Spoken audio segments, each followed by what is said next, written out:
Así que estou moi contenta de que esteades todos e todas aquí. Dar as gracias ao subdelegado do Goberno por estar, ao delegado da Xunta e tamén a representación da Almendradez e sobre todo a todos os veciños e as veciñas que nos acompañades. Estamos, como dixo Cris, pola 16ª edición do Codillo. Eu cumplo porque levo Almax no bolso, xa salí preparada da casa por experiencia de outros anos. E sabedes que este acto é unha das cousas máis importantes que facemos nesta fin de semana, que é homenaxear a veciños, a veciñas, a entidades que son importantes para o noso concello. Eu creo que este ano, todos os anos, non? Pero este ano non creo que esteades vos aquí neste momento, homenaxeamos a dúas, pois a Julián, que non nos diga moi vos, a unha entidade e a unha persoa que son moi importantes objetivamente para o noso concello, non?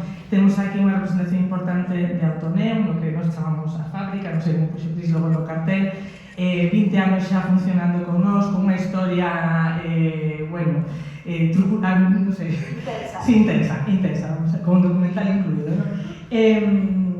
Eu creo que hoxe ninguén discute, non, a importancia económica, social que ten a fábrica para nós como concello e estamos moi satisfeitos de que levedes aquí 20 anos, esperamos que levedes 20 e moitos máis, así que un placer tervos aquí.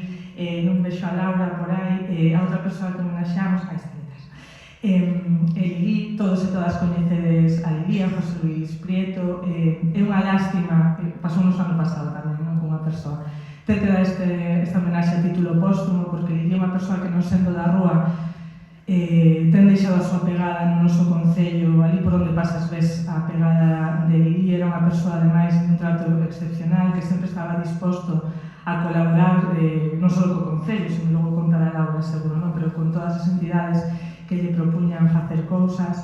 Así que un placer para nós tervos a vos aquí, ter a unha persoa que vai recoller tamén o regalo de Lili, ter os músicos tamén, que non nos saludei antes, pero moitas gracias por estar. Nada máis, disfrutar esta fin de semana. Sei que hai moita xente, como dixo Cris tamén, que empezou xa onte a disfrutar. Dalle gracias a Cristina, non quero olvidarme. Cristina é unha persoa da rúa,